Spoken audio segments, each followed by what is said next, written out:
മുത്തുമാരിയിലെ കാട്ടാനകളെ തുരത്താൻ കുങ്കിയാനകളെത്തി. മുത്തങ്ങ ആനാപ്പന്തിയിലെ ഉണ്ണികൃഷ്ണനെയാണ് മുത്തുമാരിയിൽ എത്തിച്ചത്.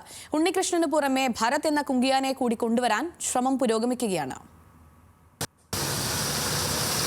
നോർത്ത് വയനാട് വനം ഡിവിഷന് കീഴിലെ ബേഗൂർ റേഞ്ചിലാണ് തൃശ്ശിലേരി. കഴിഞ്ഞ കുറച്ചു നാളുകളായി പ്രദേശത്ത് കാട്ടാനശല്യം രൂക്ഷമാണ്.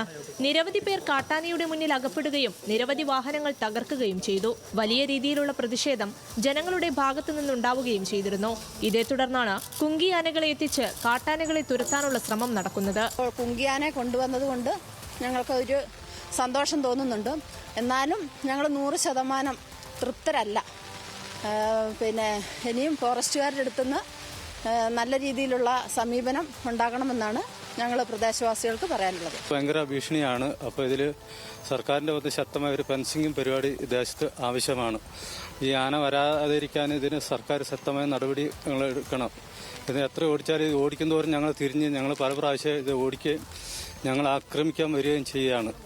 ഇവിടെ ദേശത്ത് ഭയങ്കര ശല്യമാണ്. ഇതിനു മുമ്പ് അങ്ങനെ ഒരു ശല്യമൊന്നും ഉണ്ടായിട്ടില്ല.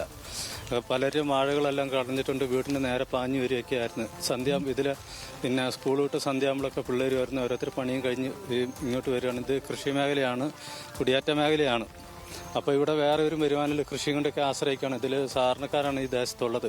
വനപാലക സംഘങ്ങളും RRT ടീമും സംയുക്തമായാണ് ആനയെ തുരത്താനുള്ള ശ്രമം നടത്തുന്നത്. തിങ്കളാഴ്ച രാത്രി കൃഷിയിടത്തിലേക്ക് ഇറങ്ങിയ കാട്ടാനകളെ വനപാലകർ പടക്കം പൊട്ടിച്ച് കാട് കയറ്റിയെങ്കിലും അടുത്ത ദിവസങ്ങളിൽ വീണ്ടും കാട്ടാന ഇറങ്ങി. കാട്ടാനകളെ തുരത്താൻ വനം വകുപ്പ് കുങ്കിയാനകളെ ഉപയോഗിച്ച് അടുത്തിടെ നടത്തിയ ഓപ്പറേഷനുകളെല്ലാം വിജയിച്ചിരുന്നു. ഇതേ തുടർന്നാണ് കുങ്കിയാനയെ മുത്തുമാരിയിലെത്തിച്ചത്. വന്യമൃഗശല്യത്തിന് പരിഹാരം കാണാൻ തൂക്ക് ഫെൻസിംഗും പ്രദേശത്തുടനടി സ്ഥാപിക്കും. ന്യൂസ് മലയാളം, വയനാട്.